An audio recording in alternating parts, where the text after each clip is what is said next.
কুমিল্লায় বাণিজ্যিকভাবে আঙ্গুর চাষ বাড়ছে।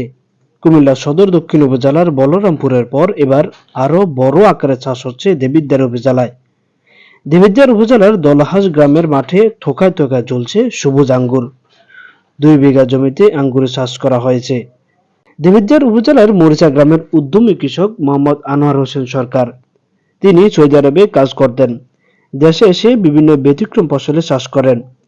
এবার পাশের গ্রাম দলাহাসে করেছেন আঙ্গুরের চাষ। ঝিনাইদহ থেকে চারা এনেছেন। 15 মাস আগে 2 বিঘা উঁচু জমিতে আঙ্গুর চাষ করেন। বাগানে গিয়ে দেখা যায় দলহাস গ্রামের সড়কের পাশে উঁচু জমি। সেখানে বাঁশ ও সিমেন্টের ফিলাই দিয়ে মাচা করা হয়েছে। মাচায় লতানো আঙ্গুর গাছ। হালকা বাতাসে ঝুলছে থোকায় থোকায় সবুজ আঙ্গুর। গাছের পরিচর্যা করছেন আনোয়ার হোসেন ও তার শ্রমিকরা। আনোয়ার হোসেন সরকার জানান 6 লাখ টাকার মতো খরচ হয়েছে। তার চাষ দেখে অনেকেই প্রথমে হাসাহাসি করেছেন। কেউ কেউ বলেছেন বিদেশি কিছু টাকা রোজগার করে এনেছেন, এখন তা জলে ফেলছেন। ঠাট্টা করা লোকজন ফলন দেখে বিস্মিত। তারাও এখন আঙ্গুর চাষের আগ্রহ প্রকাশ করছেন। ঝিনাইদহ আব্দুর রশিদ ভাই ওনার নাম, ওনা থেকেই চারা সংগ্রহ করা আর কি। প্রথম যখন চারাটা যখন রোপণ করছি তখন দেবিদ্বার উপজেলা কৃষি অফিসার আর ওনার একটু সহযোগিতা নিচ্ছি। আর এখানে আলহামদুলিল্লাহ 300 গাছ আছে। 300 গাছ থেকে 250 গাছের মধ্যে ফল আছে।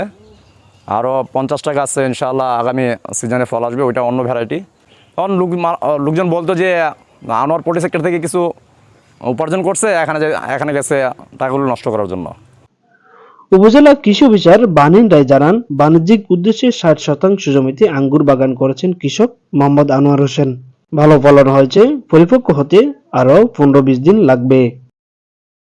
আমাদের বিদেশি যে ফলগুলো আছে, বিশেষ করে আঙ্গুর, আপেল এবং কমলা, তিনটারই কিন্তু বাংলাদেশে অনেকে শখ করে বা এখন ক্ষুদ্র ক্ষুদ্র আকারে বাণিজ্যিকভাবে চাষ করার অনেকের আগ্রহ থাকে। জনাব আনোয়ার হোসেন যে বাগানটি করেছেন এটা সম্পূর্ণ বাণিজ্যিক উদ্দেশ্যে, এবং উনি আশা প্রকাশ করতেছেন হয়তো বা আরও, আমি যেটা দেখতেছি যে 15 থেকে 20 দিন অন্তত লাগবে, প্রায় ম্যাচুরিটির দিকে। তবে হারভেস্ট করার জন্য এখন আঙ্গুরটা উপযুক্ত হয় নাই। এটা যদি আমরা সফলতা হয়, ওনারও এটা সম্প্রসারণের ইচ্ছা আছে।